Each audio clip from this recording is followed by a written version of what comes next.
constrangido a sofrer a influência dos outros, na realização dos menores desejos, por que razão corre em paz a corrente de um rio para fundir-se num mar largo, enquanto os dias da alma humana se escoam, atormentados, na direção da morte? Haverá mais clemência nas divindades imortais para os seres inferiores? Seremos, porventura, consciências caídas no integral esquecimento de si próprias, algemadas à terra para serviços de purgação? A jovem, que se conturbara ante a chama afetiva que lhe resplendia no olhar, pronunciou alguns monossílabos, evidenciando o propósito de modificar a conversação, mas Tassiano, encorajado com o rubor espontâneo que assomara a face da interlocutora, prosseguiu, carinhosamente: sempre admiti que as tradições familiares devem nortear os nossos sentimentos. Casei-me, por isso, em obediência a elas e, dentro delas, formei a pequena família que me segue os passos. Procurei na esposa que os deuses me trouxeram uma irmã para a viagem no mundo. Supunha que o amor, tal como vemos, na existência comum, gerando tantos crimes e tantas complicações, não passasse de mero impulso plebeu das almas menos afeiçoadas à dignidade social. Sinceramente, não surpreendi em Helena amiga que meu espírito aguardava. Tão logo se nos fez mais íntima experiência em comum, percebi a distância moral em que nos situávamos. Contudo, nela encontrei amorosa mãe para minhas filhas e conformei-me. O moço esboçou amargo sorriso e continuou: a vida não foi feita de encomenda para nós, de vez que somos subordinados dela, com o dever de aproveitar-lhe as lições. Cerrei, assim, as portas do ideal e passei a existir, como tantos outros existem, apagando em mim mesmo qualquer despertamento do coração. Agora, porém, que nos vimos, tenho noites mal dormidas. Penso em alguma surpresa da sorte que me faculte a felicidade de aproximar-me de ti, com liberdade bastante para oferecer-te o que tenho. É pouco, bem sei. Mas é o coração inteiro que deseja restaurar-se para ver-te feliz. Tenho imaginado uma vida nossa, essencialmente nossa, à distância deste sítio, onde muitas recordações aflitivas me vergastam a alma. Levaríamos conosco Blandina e teu pai, afastando-nos de tudo o que possa alterar o ritmo de nossa aventura. Mas seria justo imaginar um plano tão arrojado sem ouvir-te?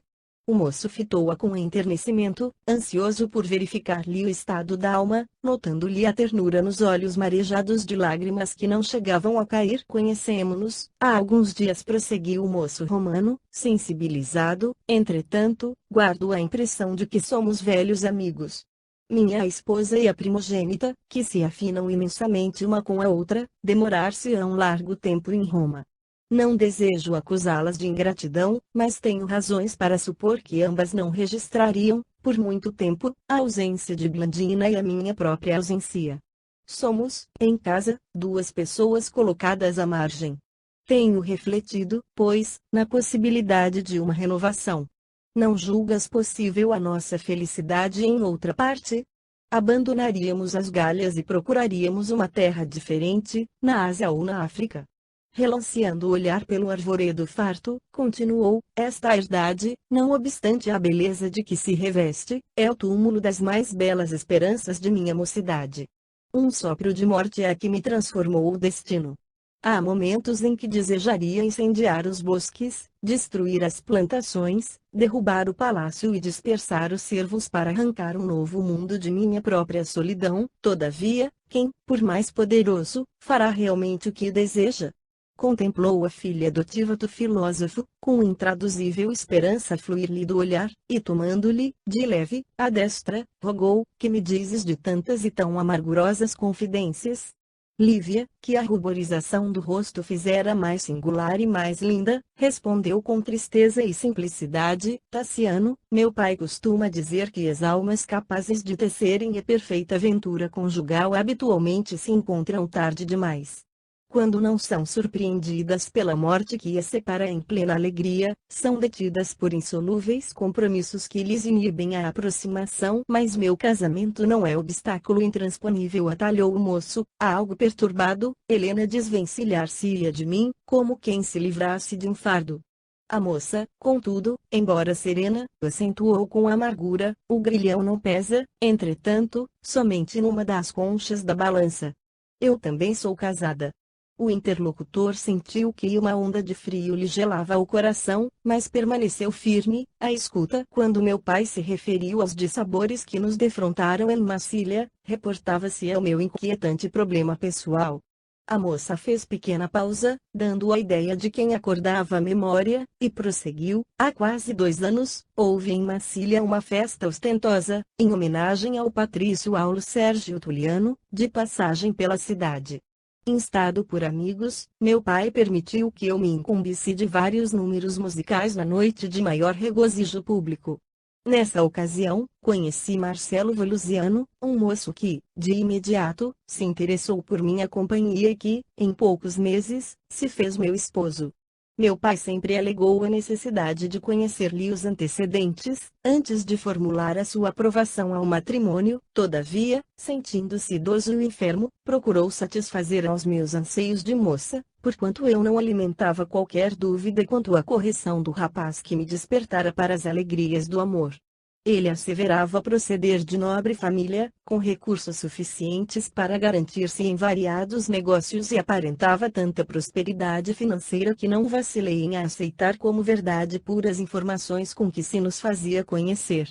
Marcelo, porém, logo após o matrimônio, mostrou-se responsável e cruel. Desapareceram dele os modos aristocráticos do amigo de Aulo Sérgio. Além de tirano bem posto, era um jogador impenitente do anfiteatro, mergulhado em atividades escusas. A princípio, meu pai e eu tudo fizemos por subtrair-lhe o vício que o subjugava e, para alcançar esse fim, não hesitei em trabalhar como arpista em festas pagas, acreditando cooperar com ele na solução de débitos numerosos. Contudo, cedo reconheci que ele me usava os dotes artísticos para atrair relações importantes, junto das quais obtinha vultosas aventuras financeiras, cuja extensão nunca pude conhecer. A moça suspirou, magoada pelas dolorosas reminiscências, e prosseguiu: se o problema estivesse limitado aos desgostos de ordem material, provavelmente ainda nos achássemos em Massília, tentando o reajuste. Marcelo, entretanto, apesar de minha dedicação afetiva, em 6 meses de convivência parecia entediado de meu carinho, e, apaixonando-se por Sublícia Marema, inteligente poetisa e bailarina de renome, passou a viver em companhia dela, sem abandonar a nossa casa. Tantos espetáculos deprimentes presenciamos que meu pai deliberou a nossa transferência para cá, buscando a nossa renovação. E qual é a tua atitude, à frente do patife que assim procedeu? Atalhou Tassiano, sob forte impulsividade. Como toda mulher, esclareceu Lívia, cuja profundez filosófica, aliada à frescura juvenil, tornava admirável naquela hora.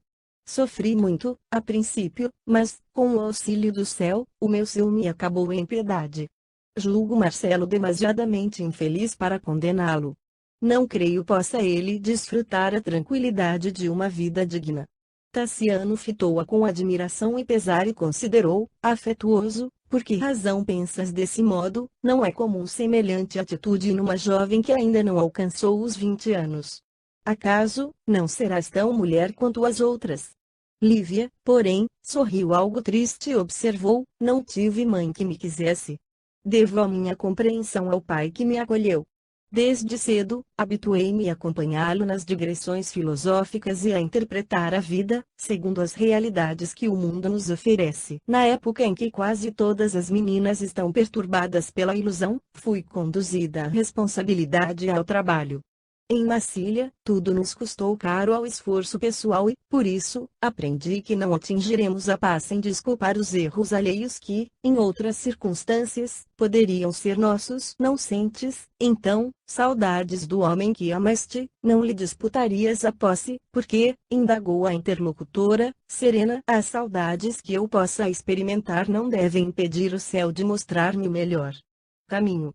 Bom seria se eu pudesse partilhar a felicidade com meu esposo. Entretanto, se esse convívio me constrangesse a cometer um crime, em desacordo com a retidão de minha consciência, não será mais justo o benefício da ausência?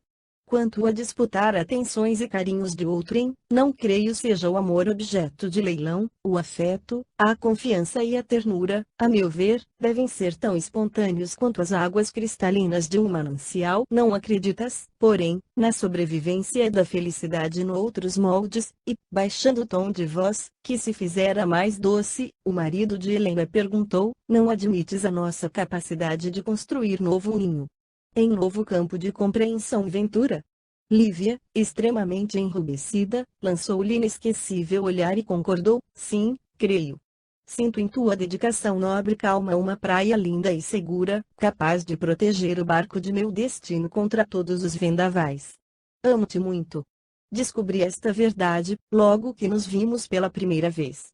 Compreendo, agora, que Marcelo me trouxe os encantamentos da menina, ao passo que, em tua companhia, assinalo em mim os anseios da mulher. A nenhuma glória feminina poderia eu aspirar mais alta que a de compartir de teus sentimentos, entretanto, não mais nos pertencemos. Anotando-lhe a última frase, marcada de desapontamento e amargura, o filho de Varro interrompeu-lhe a palavra, considerando, impulsivo: se me queres e se eu te quero tanto, por que nos prendermos aos que nos desprezam? Renovaremos a própria sorte, seremos felizes, teu pai entender-nos-á. Lívia desatou o pranto de emotividade que lhe dominava o coração, e falou em voz entrecortada: possuis, ligada ao teu nome, a esposa que te premiou com 2 filhinhas. Minha esposa, ponderou o interlocutor, inquieto. E se eu te dissesse que ela não encontrou em mim o homem que esperava, e se eu te afirmasse, com provas inequívocas, que ela se consagrou a outra espécie de amor? A moça suspirou, aflita, e comentou: não duvido de teus informes, contudo, o tempo e o espírito de sacrifício podem modificar a situação. E, indicando a menina que brincava, distante, acrescentou com firmeza: Blandina é também um amor que confia em nós. Se adotássemos uma conduta igual à daqueles que nos ferem, talvez lhe envenenássemos irremediavelmente o coração. De que nos valeria arrebatá-la aos braços maternos? Estaria presa, em espírito, a estas árvores da sua primeira infância. A separação lhe faria ver uma heroína inolvidável na mãezinha que lançaríamos com o nosso gesto ao menosprezo, e a devoção que desejaríamos dela receber, pura e simples, provavelmente estaria transformada em desconfiança e dor. Se algum dia deve provar o fel da verdade, que o cálice de angústia lhe seja imposto por outras mãos. Tassiano fitou a pequena, de longe, e calou-se, de voz embargada pela comoção. Estaremos juntos, esclareceu a moça, reanimando o amor, acima de tudo, é entendimento, carinho, comunhão, confiança, manifestação da alma que pode perdurar sem qualquer compromisso de ordem material. Encontrar-nos-emos em Blandina, que será nosso ponto de referência afetiva. Os dias passarão sobre nós como vagas de beleza e esperança. É, quem sabe, o futuro. Talvez o tempo. Antes, porém, que pudesse terminar a frase, a menina alcançou-os, um belo sorriso, a oferecer-lhe soberbo ramo de gerânios encarnados. O genitor refugiou-se no silêncio e a pequenina dominou a conversação, contando graciosas aventuras. Daí a instantes, o trio retomava o caminho de volta. No átrio da modesta casa que passara a habitar, Basílio aguardava-os com visíveis sinais de impaciência. Em reduzidas palavras deu conta da preocupação que o afligia. Marcelo aparecera, inesperadamente. Lívia empalideceu e tentou, com delicadeza, evitar um encontro entre os 2 homens. Todavia, Tassiano, de semblante nublado, resolveu entrar e conhecê-lo, de perto. O rapaz, que se abeirava dos 30 anos, era alto, de complexão elegante, mostrando formosa cabeleira a emoldurar-lhe os olhos móveis na fisionomia enigmática. Abraçou a esposa, com alegria, como se nada houvesse acontecido de grave entre os 2, e saudou Tassiano, efusivamente, chegando a desconcertá-lo. Parecia até satisfeito em observar a mulher, em companhia de um amigo novo, como quem se aliviava de um fardo na consciência. Em minutos, relacionou o objetivo da viagem que o trazia. Viera a Leão, acompanhando alguns cantores de renome que se destinavam a grandes exibições artísticas. Entretanto, acrescentava ele, talvez para prevenir indiretamente a esposa, não podia demorar-se. Diversos companheiros aguardavam-lhe o regresso em Viena. Uma bela festa em casa de Tito Fúvio, abastado patrício de suas relações, compelia-o a retorno imediato. O pai de Blandina percebeu no recém-chegado um espírito inteiramente diverso da família que se afeiçoara. Marcelo era turbulento, exibicionista, paurador. Dava a ideia de um menino inteligente a brincar de viver. Não apresentava, no verbo fácil, qualquer frase que denotasse madureza de raciocínio. Trazia a mente apaixonada pelos assuntos do anfiteatro, do qual era frequentador inveterado. Sabia o número de feras enclausuradas nas jaulas de Massília, quantos gladiadores podiam ali brilhar na arena e quantas bailarinas viviam na cidade, dignas do aplauso público, mas ignorava o nome de quem governava a próspera Gália Narbonense onde vivia, e desconhecia completamente as suas indústrias e tradições. Tassiano, que o escutava, a princípio, com disfarçado rancor, depressa lhe reconheceu a fatuidade e passou a examiná-lo com mais calma e menos severidade. No fundo, porém, sentia-se aborrecido. Aquele visitante inesperado era um trambolho no caminho. Se pudesse, exilá-lo-ia no fim do mundo. A ideia de liquidá-lo em alguma emboscada bem feita agitou-lhe o pensamento, contudo, não nascera com a vocação de assassino e, por isso, expulsou a tentação que se lhe insinuava na cabeça. Não vacilaria, porém, na mobilização de todos os recursos para afastá-lo. Enquanto Marcelo se detinha, loquaz, na descrição das próprias bravatas, o filho de Varro refletia sobre a melhor maneira de empenhar amigos no afastamento do intruso. Absolutamente distanciado da conversação, imaginava como desterrar o marido de Lívia para algum ponto remoto. Não lhe suportaria a presença. Removê-lo-ia a qualquer preço. Foi quando o próprio Marcelo lhe ofereceu o ensejo desejado, exprimindo o propósito de voltar a Roma. Sentia-se asfixiado por dificuldades financeiras. Só a grande metrópole lhe facultaria lucro fácil, à altura de sua expectativa. Tassiano surpreendeu a brecha que buscava. Mostrou radiante expressão no rosto e esclareceu que podia apresentá-lo a Cláudio Lício, sobrinho do velho Eustáquio que a morte já havia levado, e que, em Roma, se fizera acatado na organização e direção de jogos no circo.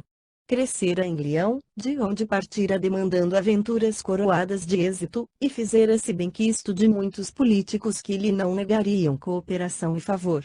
Marcelo, de certo, encontraria excelente colocação para os seus dotes intelectuais, orientando artistas diversos.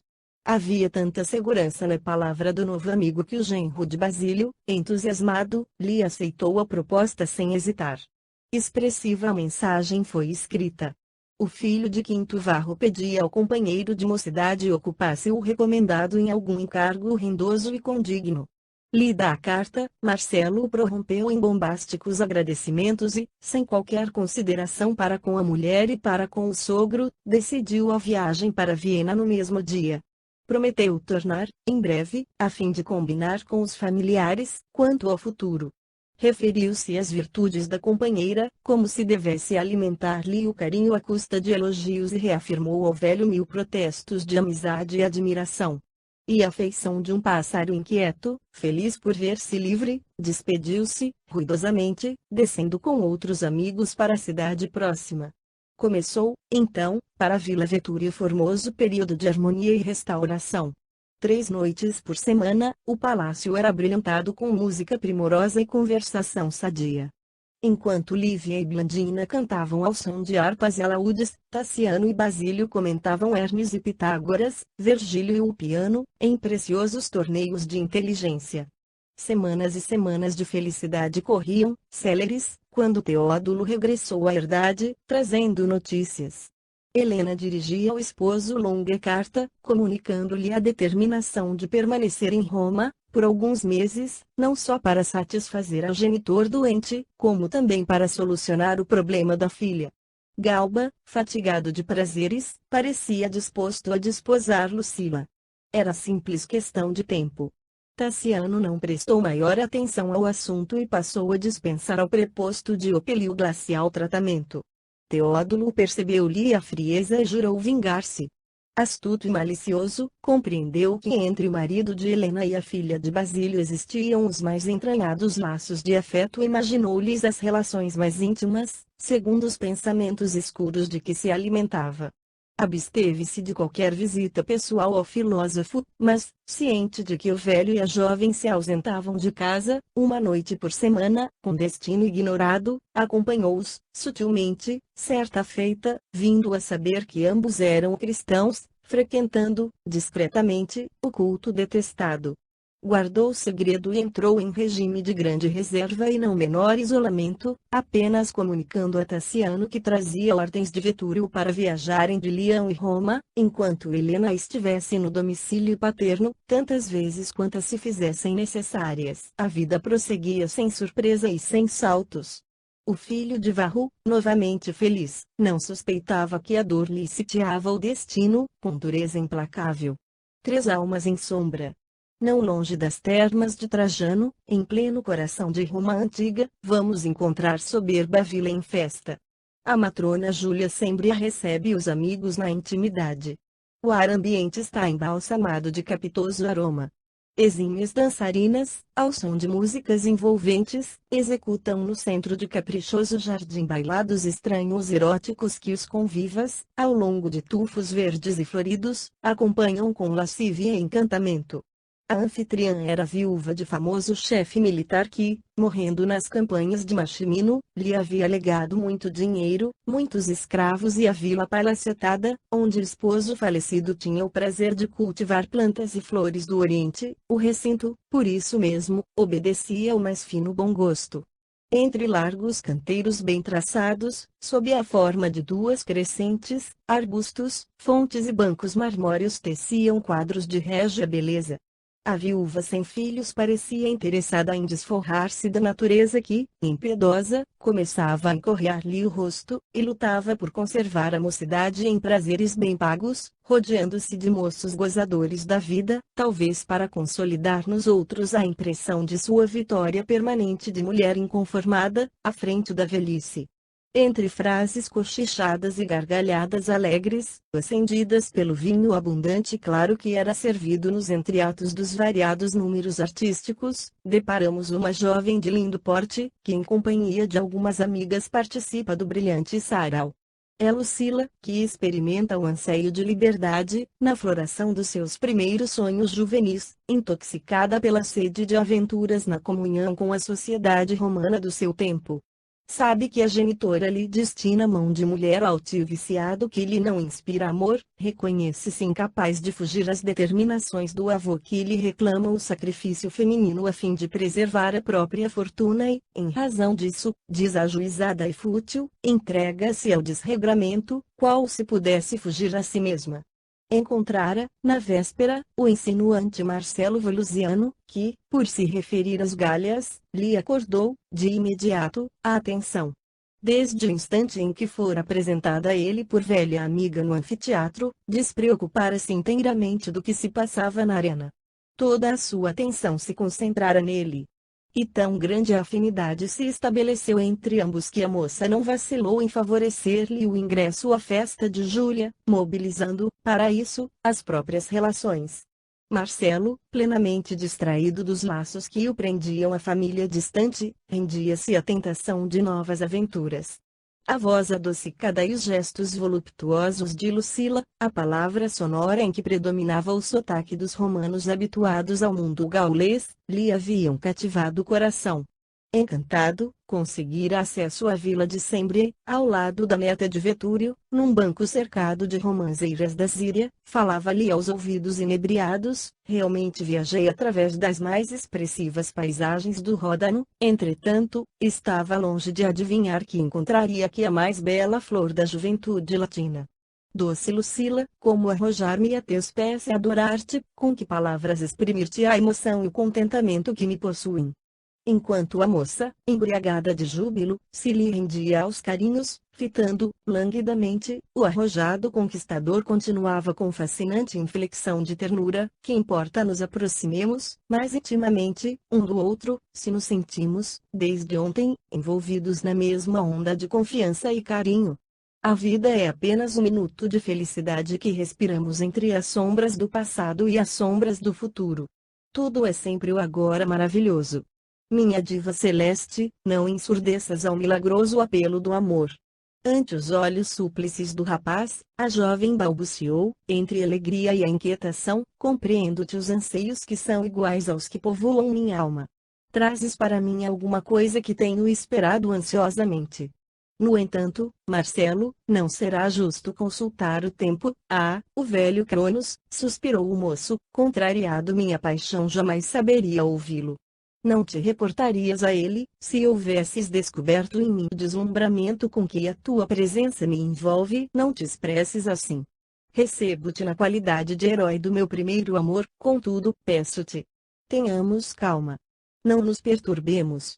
Recorramos à inspiração dos deuses para que nos orientem os destinos. Os deuses, falou o aventureiro, depois de sorver nova taça de vinho. Os deuses são os benfeitores naturais de nossa aventura. Apolo, o renovador da natureza, abençoar-nos aos sonhos. Haverá maior alegria para o olhar de Vênus que a de contemplar uma ninfa como tu, a rivalizá-la em beleza. Ama-me, divina. Aplaca minha sede de afeto. Tenho peregrinado muito tempo, à procura de teu olhar, que me fala das estrelas distantes. Não cerres a porta da ternura que te enriquece o coração ao viajor que chega, fatigado, de tão longe. Enlaçou-a com venenosa carícia e Lucila estremeceu com o beijo que lhe buscava a boca inquieta e risonha. Na noite seguinte, nas noites subsequentes, passaram aos entendimentos ocultos, num ângulo isolado dos jardins de Vetúrio. Decorridos 4 meses, em que a jovem se mostrava profundamente modificada, Anacleta, por solicitação de Helena, pôs-se em campo, descobrindo os encontros noturnos, identificando o rapaz. Tomou informações acerca de Marcelo, vindo a saber que era ele afortunado jogador do circo, particular protegido de Cláudio Lício. Em nome da senhora, de cujo lar fora sempre a governanta fiel, tentou avistar-se com o amigo Lionês. Para esclarecimentos, entretanto, Cláudio achava-se ausente, acompanhando familiares em excursão pela Espanha. Alarmada, Helena certa noite esperou a filha, em seus aposentos particulares, e, registrando-lhe a chegada, horas mortas, interpelou-a, severa, exprobrando-lhe o procedimento incompreensível. Estava prometida ao brio de Galba, conhecia as responsabilidades que lhe competiam no círculo familiar, não ignorava o objetivo daquela permanência longa em Roma e como de ser ao nível escuro da mulher desclassificada. Como se confiava daquele modo a um estranho, cuja procedência poderia ser a taverna ou um cárcere? A genitora esperava que a moça, ferida no caráter feminil, se justificasse revoltada, ajustando-se à emenda precisa, mas, com espanto, notou que a filha cambaleava, rojando-se-lhe aos pés. Anacleta, atraída pela conversação em voz alta, penetrou igualmente a câmara, no evidente intuito de auxiliar. Mãe, querida mãe, soluçou a jovem, consternada, socorre-me, estou doente, não me abandones. Marcelo e eu nos amamos, pertencemos-nos um ao outro, não me condenes a um casamento que não posso tolerar. Os deuses sabem que não posso. Helena e a velha amiga trocaram significativo olhar, como a se recordarem da mocidade distante. Não podes, gritou a genitora, indignada. Não permitirei qualquer interferência de tua vontade caprichosa nos planos de meu pai. Mandarei um emissário à Campânia para que teu tio retorne à casa, imediatamente. Realizaremos as núpcias. Explicarei a Tassiano que o teu consórcio deveria ser efetuado, à pressa, aqui mesmo. A moça abraçou-lhe a cintura, num gesto comovente, e segredou, angustiada: não me acuses, se errei. Perdoa-me por amor aos nossos antepassados. Mas, não estou mais sozinha. Serei mãe dentro em breve. Infeliz, bradou a filha de Vetúrio, qual se estivesse possuída por um demônio de inconsciência e desespero. E quando alçava o braço para espancar a jovem, Anacleta, aflita e conciliadora, deteve-lhe o gesto, exclamando: acalma-te, querida. Somos mulheres e devemos compreender. Fixou-a, com austeridade e doçura, como a impor-lhe benevolência para com a menina, e continuou: enquanto os lares romanos estão surgindo problemas iguais a este, seremos as únicas pessoas a sofrer a presente infelicidade. Não acredito possamos solucionar qualquer questão grave sem o concurso da paz. Helena abandonou-se aos braços da governanta, clamando em lágrimas convulsivas: que será de nós? Sinto-me envergonhada, vencida. Tanto sacrifício para conduzir uma filha, tanta luta para sustentar a maternidade. Tanto esforço para comprar tão escuro resultado. Vingar-me-ei sem compaixão. Antes, porém, que a palavra dela se fizesse mais áspera, Anacleta rogou, afetuosa: Helena, controla-te. E, alterando o tom de voz, como a pedir-lhe que rememorasse o próprio passado, aconselhou: quem de nós não terá tido perigosos desvios na vida? Calemo-nos, por agora. Não provoques a presença de teu pai, encanecido e doente, neste quarto. Frases duras não corrigem faltas cometidas. Se desejas amparar tua filha, não fujas à paciência. Ninguém auxilia por intermédio da irritação. Se não podes ajudar hoje a nossa Lucila, procura o silêncio, conversa contigo mesma e aguardemos a passagem das horas. É possível que o amanhã nos visite com o socorro desejado. A senhora, em pranto, aceitou o conselho e retirou-se, moralmente esmagada, enquanto a velha servidora acomodava a moça abatida, no leito, mantendo-se junto dela, com devoção e bondade. Anacleta parecia adivinhar. No dia seguinte, pela manhã, Teódulo chegava à metrópole, procedente de Leão. Helena experimentou imenso alívio. Encontrara o confidente capaz de prestar-lhe apoio decidido. Sem perda de tempo, mantiveram ambos, a sós, demorado colóquio num compartimento isolado. Mas, depois de chorar, em excesso, colocando o amigo no conhecimento da verdadeira situação em casa, a matrona, assombrada, ouviu dele a descrição do que ocorria na província. O agente de Vetúrio, animando quanto possível a sua versão pessoal dos fatos, informou-a de que não alimentava qualquer dúvida sobre a infidelidade conjugal de Tassiano, asseverando que ele e Lívia se amavam, perdidamente.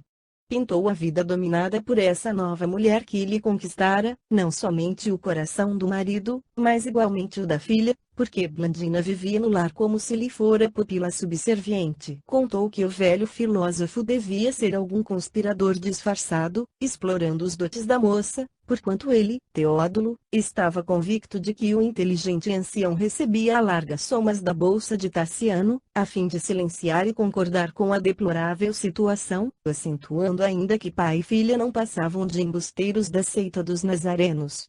A interlocutora anotou as informações com a expressão de uma leoa ferida. Ergueu os braços para o alto, invocando a maldição dos deuses sobre todos os que lhe perturbavam a tranquilidade doméstica, mas, reajustada, de algum modo, pelos carinhos que o amigo lhe dispensava, suplicou ao intendente de Opílio lhe orientasse as decisões. Primeiramente considerou ele, sagaz, face necessária uma completa inspeção no sedutor de Lucila. Será casado? Possuirá bens apreciáveis? Estará em condições de concorrer com o nosso Galba, no páreo do matrimônio? Sentindo a delicadeza do assunto, proponho-me observá-lo. Começarei a tarefa, ainda hoje. Tenho amigos no anfiteatro. Achá-lo em pessoa não será tão difícil. E, encontrando, tentarei conquistar-lhe a confiança, porque, depois da confiança, o vinho fará o resto. Naturalmente, biografar-se-á, como se faz necessário. Veremos, então, a conveniência de lhe aceitarmos a aliança. Mas, e se ele for um desclassificado como creio, se for um celerado na capa de um homem distinto, nessa hipótese, que desejarias fosse feito? Indagou Teódulo, com largo sorriso nos lábios. Helena revirou nas órbitas os belos olhos felinos e respondeu, franca: minha desforra é a destruição. A morte é o remédio das situações irremediáveis. Não hesitarei. Tenho bastante veneno para limpar o caminho. Ambos passaram ao exame de vários pormenores do sombrio plano que lhes nascera da conversação e, com sinistras perspectivas, o amigo incondicional da matrona visitou o anfiteatro, a pretexto de assistir aos exercícios da escola de gladiadores. Não encontrou dificuldade para rever companheiros antigos, dentre os quais Sétimo Sabino, velho jogador, que, levado com jeito, afirmou conhecer Marcelo e prometeu apresentá-lo mais tarde, naquele mesmo dia. O moço estaria num sarau, em casa de Aprigia, dançarina famígera, que sabia congregar muitos homens de uma só vez, em torno da própria beleza. Com efeito, à noite, Sabino e Teódulo conversavam, no salão iluminado da residência da singular mulher que se instalara ao pé do Tibre, quando Volusiano entrou, de semblante carregado. Parecia triste e inquieto. Sétimo, interessado em servir ao companheiro, não perdeu tempo. Atraindo com sorriso acolhedor, ofereceu-lhe um lugar à mesa. Teódulo e o recém-chegado entraram em animada palestra sobre gladiadores e arenas e, verificando-lhes a intimidade que se fizera espontânea, Sabino retirou-se, justamente quando as primeiras taças começaram a aparecer, frescas e abundantes. A sós com o rapaz, o enviado de Helena, adivinhando-lhe a mágoa, depois de bebericarem por alguns minutos, aparentou maior avidez pelo vinho e exclamou: que seria do mundo se os deuses não nos dessem o que beber? Modificar nossa alma num copo, eis o segredo da felicidade. Sorvamos o vinho para que o vinho nos absorva. Marcelo achou graça no rifão e mostrou forçado sorriso, acentuando: é a pura realidade. Numa noite negra como esta, beber é fugir, aliar-se, esquecer. Mergulhou os lábios na taça transbordante, ao ver-lhe os olhos esfogueados, Teódulo aventurou uma sondagem sutil: procuro também desaparecer de mim próprio. Nada existe de mais doloroso que um amor infeliz. Um amor infeliz, considerou o interlocutor apanhado de surpresa, não pode ser mais infortunado que o meu. Vejo-me em escuro labirinto, a debater-me só, plenamente sozinho. Se algo posso fazer, dispõe de mim.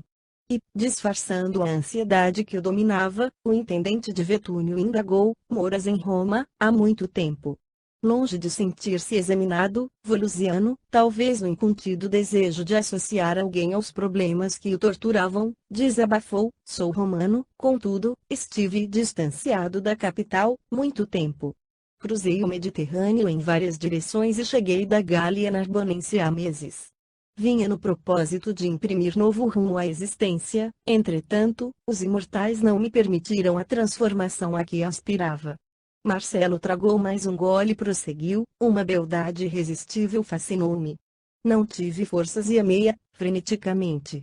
Minha diva, porém, mora tão alto, que, ainda agora, por mais a esperasse, não conseguiu descer para aquecer-me os braços frios. Trata-se, então, de uma Vênus assim tão rara? Sim, suspirou o moço, caminhando para a embriaguez. É uma beleza que me afoga a consciência e me consome o coração. Daqui mesmo, quem poderá conhecer a origem exata de uma deusa? É uma pomba tímida.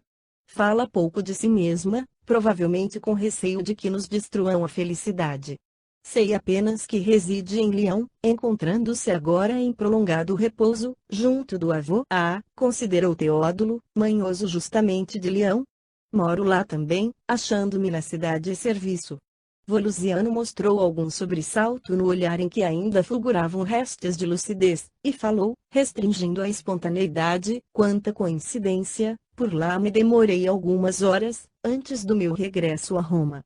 E como poderia estar na presença de alguém com a possibilidade de conhecer-lhe os passos na retaguarda, experimentou o desejo de preparar a própria defesa para qualquer eventualidade e comentou: imagina que a má sorte é uma asa negra sobre os meus dias. Era noivo em Massília de uma jovem que subiu pelo Ródano acima, instalando-se em Leão, com o velho pai.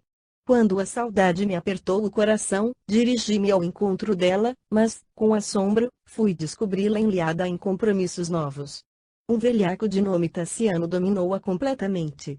Teódulo, que ignorava a experiência conjugal de Lívia, tomou as mentiras de Marcelo por verdades e, com a volúpia de um caçador diante da presa, disse num tom de admiração: Tassiano, conheço muito. E pelo que dizes julgo identificar tua noiva gaulesa na formosa Lívia que presentemente lhe distrai os ócios.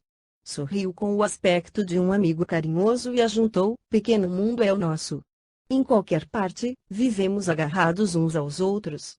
O interlocutor, espantado, quis recuar na conversação, mas temendo as consequências de uma fuga inoportuna, confirmou, desapontado: é ele mesmo. Conheces, então, a espécie de mulher a quem devotei minha máxima confiança? Superficialmente. Apenas observei-o em excursões e entendimentos infindáveis, ao passar pela porta do velho afinador. Reconhecendo-se à frente de valiosa oportunidade para indagações, Teódulo inquiriu, de Chofre, e aquele estranho filósofo, quase teu sogro, será grego, egípcio, romano, sei lá, respondeu o rapaz, mantendo-se em guarda. Sei apenas que é um antigo liberto da casa de Jubélio Carpo, com quem permanece ainda empenhado em larga dívida. Certo dia, enfadou-me com uma autobiografia desinteressante e soporífica, da qual somente conservei esse pormenor. Notando que Marcelo começava a ensimesmar-se, o companheiro baixou a pressão do inquérito e acentuou: jovem amigo, esqueçamos o passado. Bebamos ao presente. Se nossas vidas cruzaram no dia de ontem, quem sabe poderei auxiliar-te, de algum modo, no dia de hoje. O moço pareceu diminuir a desconfiança que passara a assediá-lo e suspirou: quem me dera. Tive o infortúnio de apaixonar-me pela neta do ricaço Vetúrio. Opílio Vetúrio, atalhou o interlocutor, fingindo-se perplexo. Sim, sim. Aparentando entusiástica alegria, Teódulo acentuou: conheço-o também. Referes-te, naturalmente, à encantadora Lucila. Maravilhado com o imprevisto, Marcelo desabafou em longa confidência, explicando que se habituara a encontrar diariamente a jovem, num pequeno caramanchão do jardim. Entretanto, desconhecendo o motivo, Lucila não dissera aos colóquios do costume, naquela noite. Achava-se, por isso, desalentado, aflito. Teódulo dirigiu-lhe frases reconfortantes e aconselhou-o a insistir na noite seguinte. Não era ele amigo do velho Vetúrio, desde a infância? E demonstrando desfrutar a intimidade de Helena, prontificou-se a orientar alguma combinação suscetível de beneficiá-lo. Prometeu entender-se, no dia imediato, com a família da menina e recomendou a Marcelo aguardasse no jardim, no horário de sempre, onde estaria em pessoa para dar-lhe as boas novas. Volusiano não cabia em si de júbilo. Comovido, apertou as mãos do protetor, com efusiva satisfação, e contemplou-o, enlevado, qual se estivesse diante de um semideus. Ambos, contentes, se abeiraram de algumas mulheres alegres, admirando-lhes os bailados exóticos. Em seguida, despediram-se com cristalinas gargalhadas de velhos amigos. De manhãzinha, Teódulo procurou Helena para informações. A senhora escutou-lhe o relatório verbal, entre curiosa e indignada.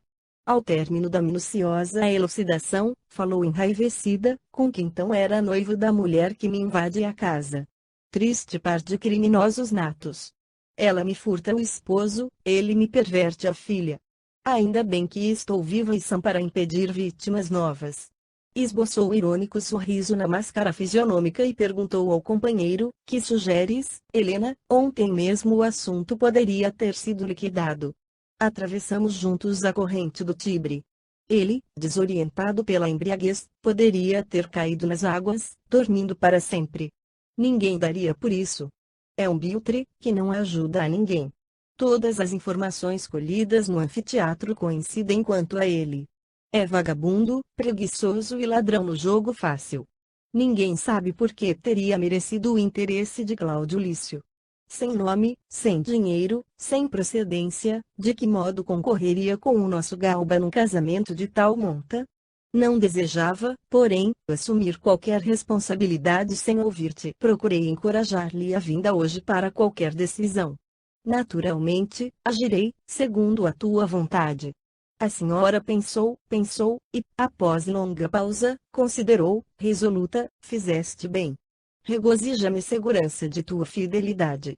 Nasceu-me agora no cérebro um plano eficaz, em cuja execução Tassiano será chamado a contas, com a eliminação de nossos inimigos.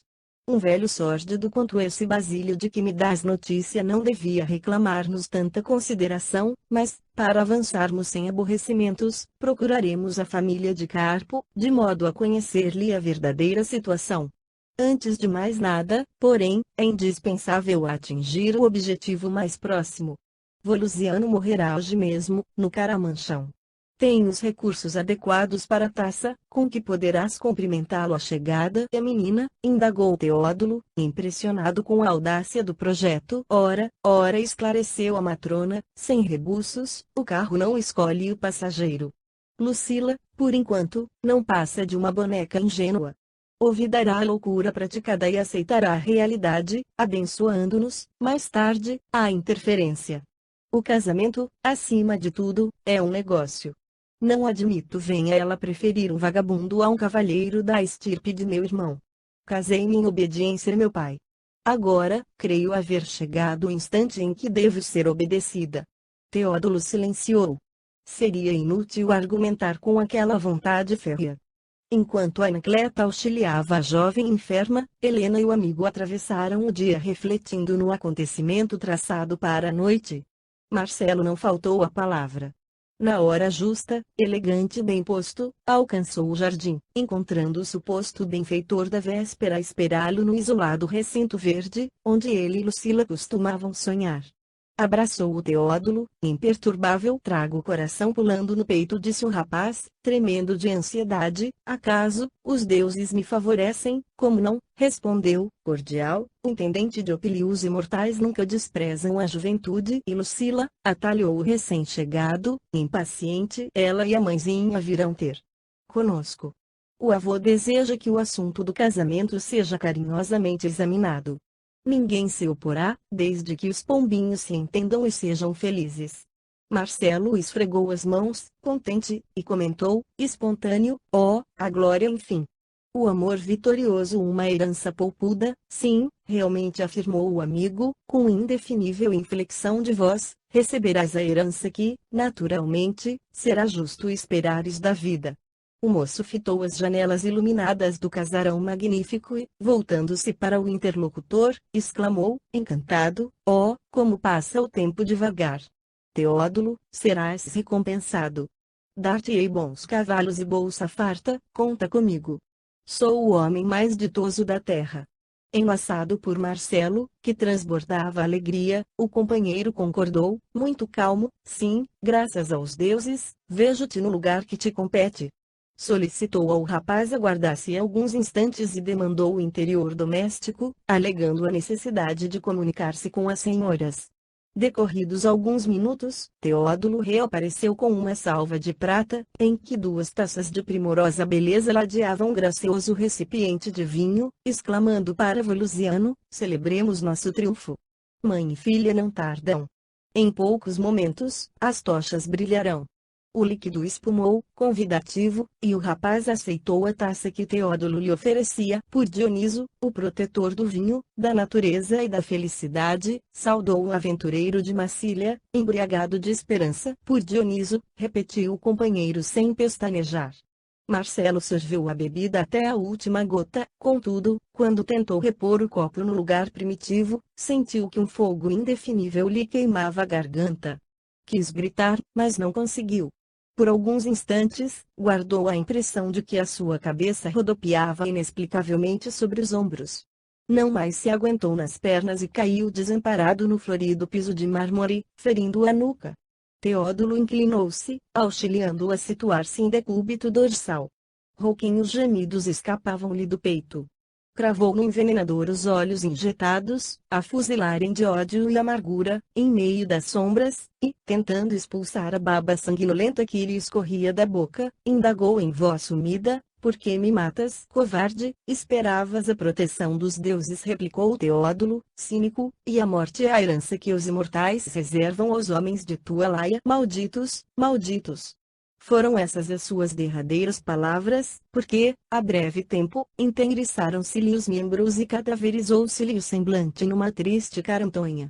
O assassino afastou-se, ligeiro, ao encontro de alguém que o observava, por trás de frondosa tilha.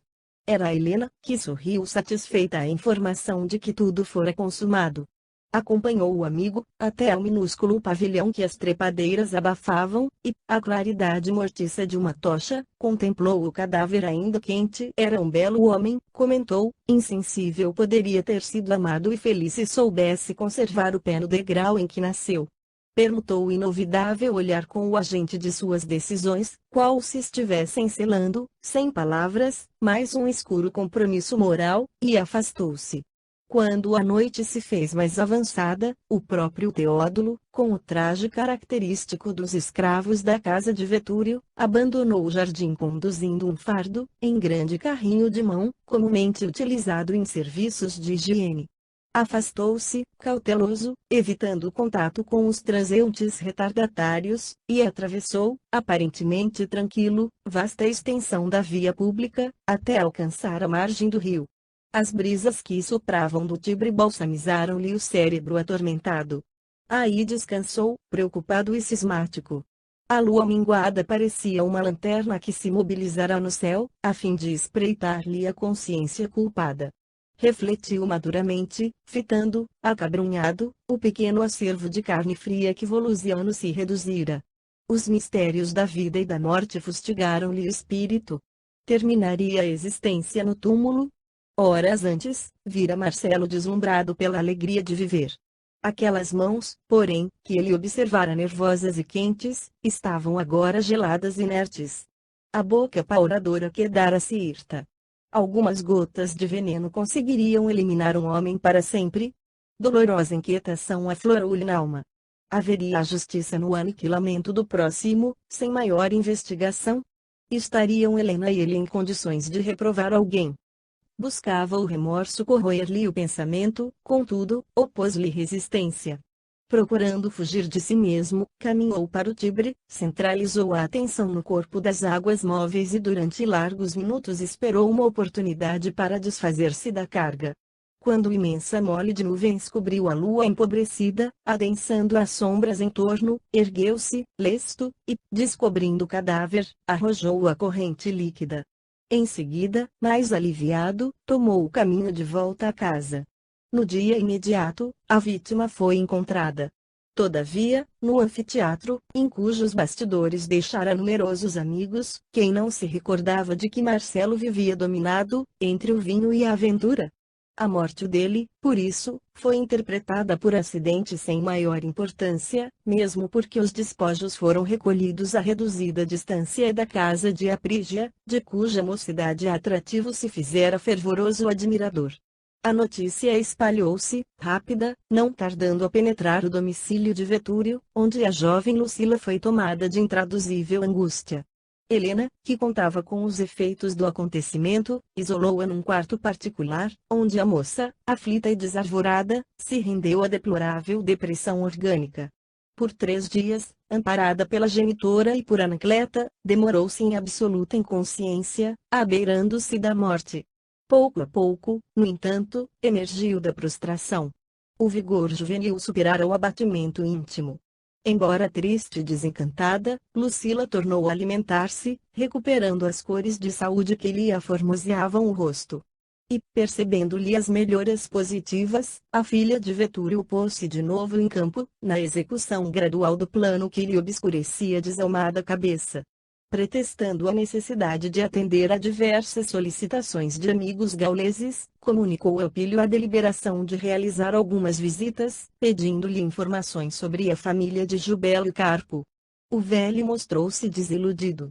Esclareceu tratar-se de antigo proprietário rural, cuja casa se erguia, sólida, havia muitos anos, na via Pinciana. Conhecera Jubélio na juventude, mas perdera-o de vista. Ignorava-lhe a sorte e acreditava que a filha devia desistir de semelhante procura. Helena, porém, era demasiado decidida para desanimar. E tomando o carro, em companhia de Teódulo, buscou a residência, segundo a indicação.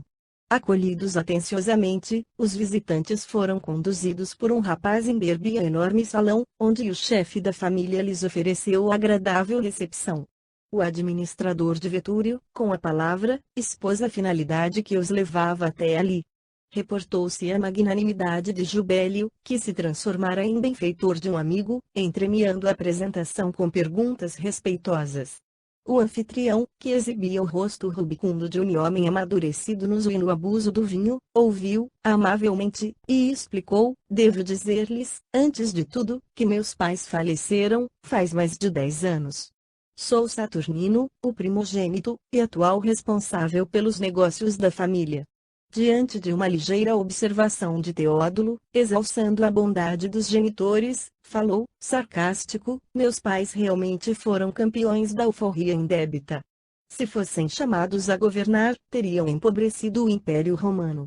Aliás, várias vezes foram acusados de nazarenos, porque a benevolência neles era qualquer coisa semelhante à loucura. Os recém-chegados compreenderam, de pronto, com que espécie de comerciante iriam entrar em contato. O empregado de Opílio aventurou uma pergunta sobre o velho afinador de Leão, ao que Saturnino ajuntou, apressado: dos assentamentos em nosso poder, sei que Basílio, escravo de nossa casa, foi afastado das obrigações habituais, sob compromisso, como alguns outros servidores cujo paradeiro desconhecemos. Estampou enigmático sorriso e acrescentou: nossos interesses têm sido vilmente explorados. Há mais de 10 anos venho procurando corrigir grandes erros e sustar clamorosas usurpações. Imprimindo imensa doçura na voz, Helena ponderou, muito calma: reconheço que não teremos qualquer dificuldade para um bom entendimento. Acontece que Basílio, hoje velhinho, é nosso valioso cooperador na Gália Lugdunense. Tamanhos serviços devemos a ele, tanto se aflige o nosso admirável colaborador com os débitos do passado, que prometemos providenciar a transferência da dívida para nós outros. Os olhos de Saturnino iluminaram-se, de súbito.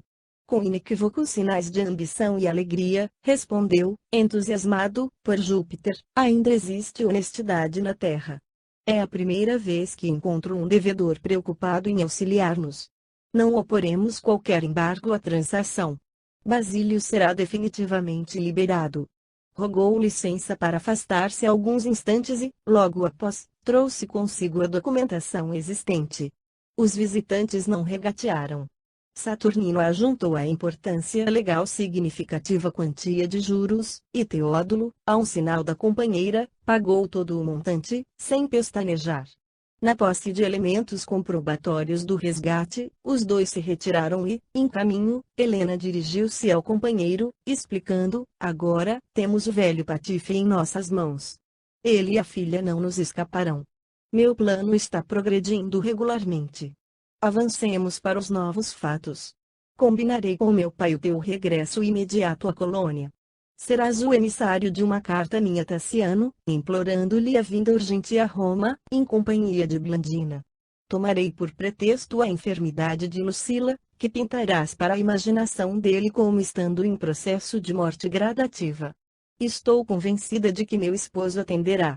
Calcularemos o tempo preciso para voltarmos a Leão, antes que ele possa cruzar as águas. Aportando aqui, não mais nos encontrará, de vez que instruirei meu pai a fim de justificar o nosso retorno precipitado, a conselho médico, numa tentativa suprema de salvar a doente. Achar-nos-emos, assim, em Leão, suficientemente desembaraçados para o trabalho punitivo. Conseguirei algumas cartas importantes para incentivar a perseguição aos nazarenos e poderemos apresentar o afinador como escravo fugido e revolucionário perigoso. Agitaremos as autoridades governamentais. Com a documentação que possuímos, o filósofo e a filha estão naturalmente liquidados. Meditou, cabisbaixa, por alguns momentos, e concluiu: assim, quando Tassiano e Blandina estiverem de regresso à casa, serão surpreendidos pelo serviço já terminado. O amigo, espantado, concordou: presto, efetivamente, o projeto está perfeito. Helena silenciara. Teódulo deitou-lhe os olhos assombrados, sem saber se fora invadido pela admiração ou pelo medo. A breves minutos, o carro estacou ante os jardins de Vetúrio. Anoitecia. O crepúsculo tisnava-se de espessa neblina, semelhante ao nevoeiro moral que envolvia aquelas almas em sombra. 4. Sacrifício. Em Leão, mantinha-se a paz inalterável. A ausência de Helena perdurava, por mais de 12 meses, todavia, Tassiano, com surpresa para ele próprio, sentia-se bem disposto, feliz. Acontecimentos expressivos haviam modificado a face do império. Décio morrera e o cetro imperial fora empunhado por Galo, que passou a governar o mundo romano com deploráveis espetáculos de inconsciência e devassidão. Orientadores e magistrados, guerreiros e políticos pareciam dominados pela decadência moral, a estender-se, arrasadora. Terrível epidemia começara a lavrar em todas as províncias. A peste surgira numa festa em Neo-Cesareia e por toda a parte clamava-se que a doença maligna era fruto da feitiçaria cristã. Sacerdotes das divindades olímpicas, valendo-se do ensejo, procuravam firmar a superstição, espalhando a notícia de que os deuses flagelavam o povo, combatendo a mistificação nazarena, a alastrar-se, invariável. Em razão disso, as preces coletivas eram alimentadas nos santuários, dia e noite. Templos numerosos descerravam-se à caridade, acolhendo os enfermos e os agonizantes. Sacerdotes de Júpiter, de Cíbele e de Apolo reuniam-se em orações, implorando a assistência e o socorro de Esculápio, em cujos altares os galos e serpentes se multiplicavam para os sacrifícios votivos. Contudo, ao lado da unificação dos cultos e dos crentes, em torno do Deus da medicina, o ódio ao cristianismo recrudescera. Edifício